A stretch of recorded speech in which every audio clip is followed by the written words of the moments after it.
कक्षा 12 का जो आगे का टॉपिक है संसद, लोकसभा और राज्यसभा। ठीक है, इसके 3 भाग मैं करवा चुकी हूँ। आज हम चौथा भाग करेंगे। भाग कौन सा करेंगे? 4। अब देखो कि कल हमने किया था कि संसद, ठीक है, संसद का गठन, इसके सदस्य संख्या, इसके कार्य, इसके बारे में वर्णन किया था। और आज हम पढ़ेंगे राज्यसभा। किसके बारे में पढ़ेंगे? राज्यसभा।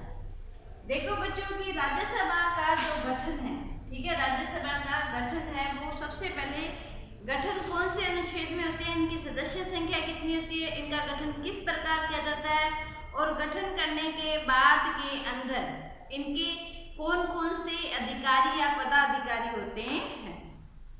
ठीक है, तो सबसे पहले ये देखो संसद है। संसद के अंदर मैंने आपको बताया था कि संसद का जो गठन है, ठीक है, वो अनुच्छेद किसमें आया था? 79 के अंदर आया था। इसी प्रकार लोकसभा और राज्यसभा, लोकसभा और राज्यसभा। आज हम किसके बारे में पढ़ेंगे? राज्यसभा। तो सबसे पहले की राज्यसभा, राज्यसभा का जो गठन है, ठीक है, सिंपल सी बात है कि अनुच्छेद है वो किसमें है? 80 के अंदर राज्यसभा के गठन का वर्णन किया गया है। राज्यसभा को अलग अलग नामों से जाना जाता है। इसे क्या कहते हैं? उच्च सदन भी कहते हैं। क्या कहते हैं? इसे उच्च सदन कहते हैं, राज्य सदन भी कहते हैं, ठीक है। और तीसरा इसका नाम क्या आ गया? उच्च सदन आ गया, राज्य सदन आ गया, और एक इसे कहते हैं स्थायी सदन। क्या कहते हैं? स्थायी सदन। अब आपसे प्रश्न है वो यहाँ से आता है कि संसद में 2 सदन होते हैं, उनमें से स्थायी सदन कौन सा होता है? तो राज्यसभा है वो स्थायी सदन के रूप में भी जाना जाता है। जब स्थायी सदन होता है तो इसका अर्थ ये हो गया कि यहाँ के जो मंत्री हैं या जो प्रतिनिधित्व है, कार्य करने वाले हैं, उनका कार्यकाल भी लोकसभा के कार्यकाल से क्या होता है? अलग माना जाता है। अब इनकी जो सदस्य संख्या है, यदि इनकी सदस्य संख्या पूछे तो राज्यसभा का जो सदस्य संख्या है वो सदस्य संख्या किस पे डिपेंड करती है? देखो बच्चों, यहाँ देखो मैं आपको थोड़ा सा विवरण दे रही हूँ कि राज्यसभा, ठीक है, राज्यसभा की जो सदस्य संख्या है, टोटल राज्यसभा के टोटल सदस्य संख्या कितनी होती है? 250 सदस्य होते हैं।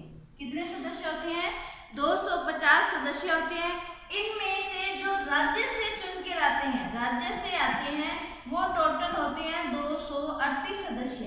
ठीक है, राज्य से कितने आते हैं? 238। तो बाकी जो सदस्य होते हैं, आपने तो क्या कर लीजिए 250 सदस्य होते हैं, लेकिन आपने वो कितने रहे हैं? 238 सदस्य। अब इनमें से जो मनोनीत करते हैं, कौन करते हैं? राष्ट्रपति। ठीक है, राष्ट्रपति है जो सदस्य मनोनीत करते हैं। वो सदस्य 12 सदस्य हैं ऐसे जो कौन कौन से होते हैं? विज्ञान, साहित्य, कला, इनके क्षेत्र में जो सबसे बेस्ट होते हैं उन सदस्यों को चुनकर, जैसे कला के अंदर आ गया, साहित्य के अंदर आ गया, सेवा के अंदर आ गया, विज्ञान के अंदर आ गए, तो ऐसे व्यक्तियों को चुनकर है वो राज्यसभा के अंदर राष्ट्रपति है वो क्या करते हैं? मनोनीत करते हैं। अब एक प्रश्न यहाँ से आता है कि राज्यसभा में राष्ट्रपति है वो कितने सदस्य मनोनीत करते हैं? तो 12 सदस्य। कितने सदस्य हैं? 12 सदस्य। टोटल कितने हो गए? 250। ठीक है बच्चों, अब देखो ये जो 250 सदस्य है ये अलग अलग राज्यों से उनकी जनसंख्या के अकॉर्डिंग है वो भारत के संसद के अंदर है वो निर्वाचित किए जाते हैं।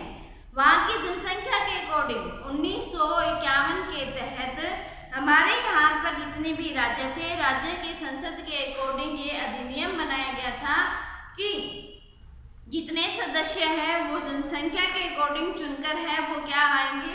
यहाँ पर आएंगे।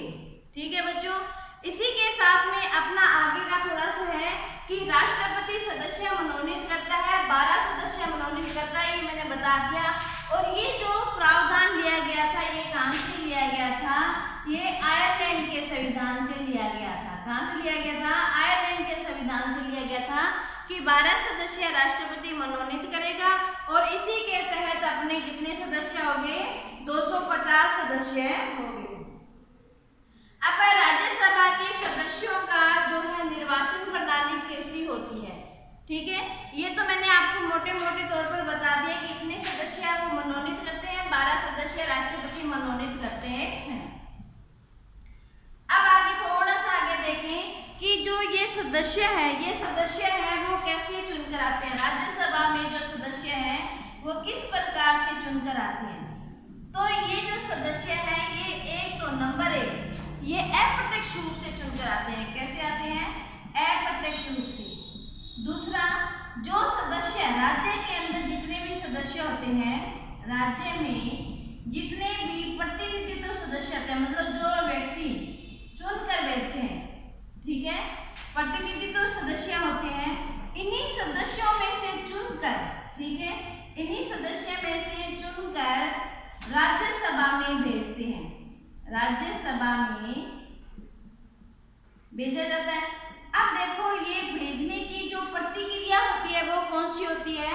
वो होती है आनुपातिक एकल संक्रमणीय मत भर्ती। जो राष्ट्रपति के, ठीक है, राष्ट्रपति के अपने चुनाव में करते हैं ना, आनुपातिक एकल संक्रमणीय, ठीक है, जो राष्ट्रपति के चुनाव में की जाती है, ठीक है,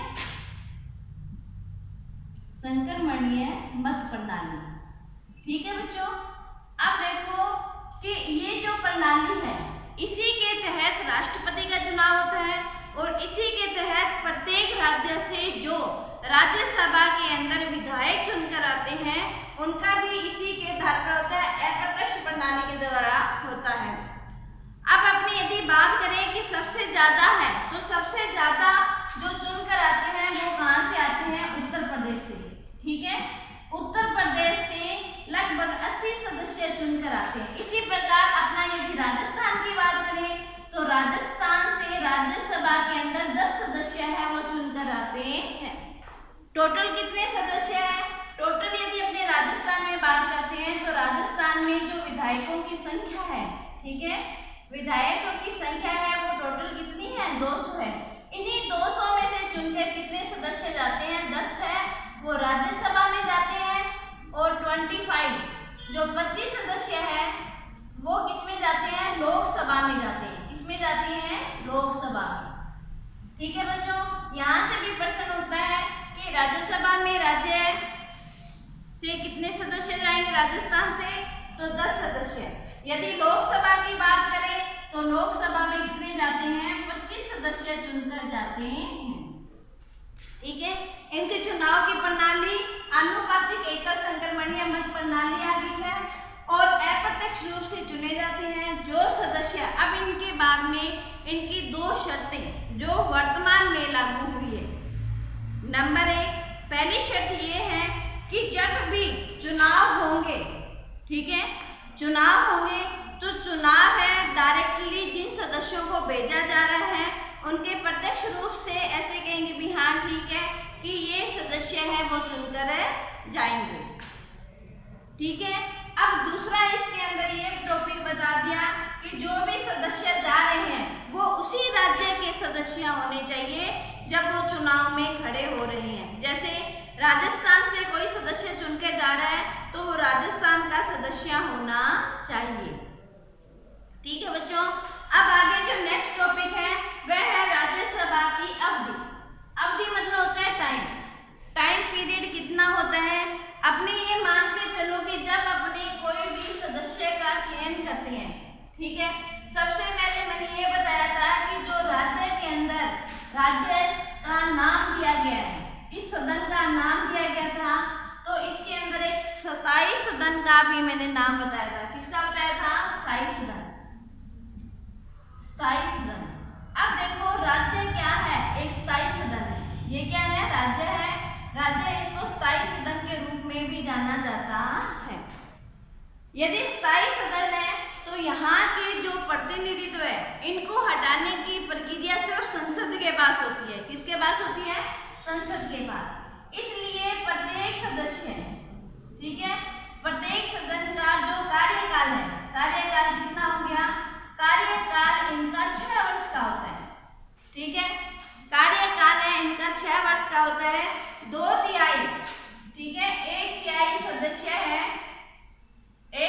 सदस्य प्रति, ठीक है, मतलब प्रति एक बार 2 वर्ष के बाद में वो चेंज हो जाते हैं, ठीक है, प्रति 2 वर्ष बाद वो क्या हो जाते हैं, चेंज हो जाते हैं। समझ आए बच्चों? अब वो क्या करते हैं कि जो नए सदस्य चुने जाते हैं, ठीक है, उन्हें पद से क्या है, 1/3 सदस्य है प्रति 2 वर्ष बाद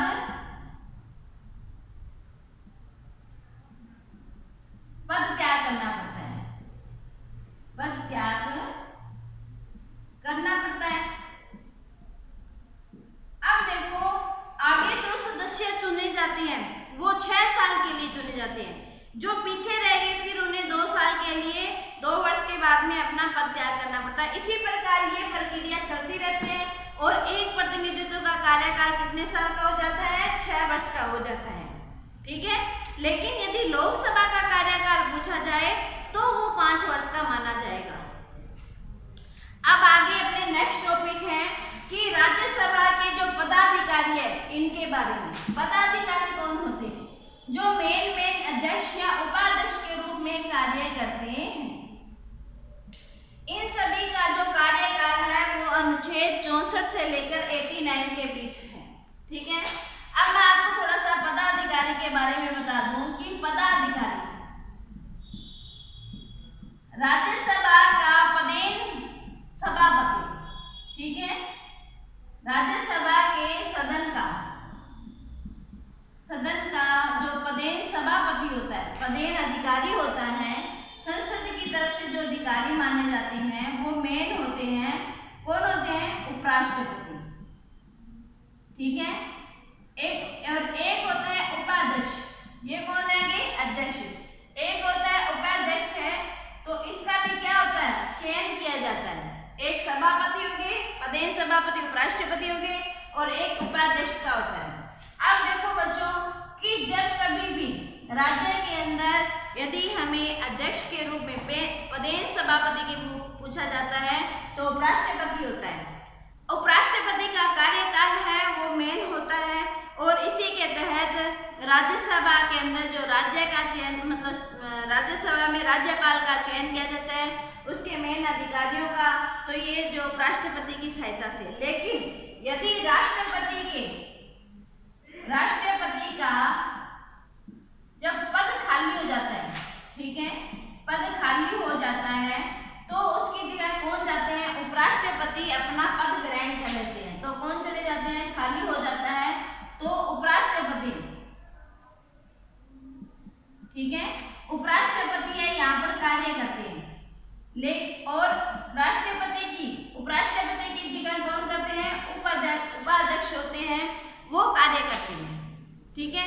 तो इस प्रकार जो ये प्रतिक्रिया चलती रहती है, इसके बारे में आगे धीरे धीरे है वो 89 के अंदर भी बताया गया है कि कोई भी कार्यवाहक राष्ट्रपति के रूप में जब कार्य करता है अथवा सदन की अनुपस्थिति में रहता है तो उस समय उपसभापति होता है, वो राज्यसभा का कार्यवाहक के रूप में कार्य करता है, ठीक है बच्चों। तो ये इस प्रकार ये अपने जो टॉपिक है राज्यसभा के गठन के, ये कंप्लीट हो रहे हैं, और इसी के साथ में आगे जो नेक्स्ट टॉपिक होगा उसमें लोकसभा के गठन के बारे में बताएंगे। जय हिंद, जय भारत।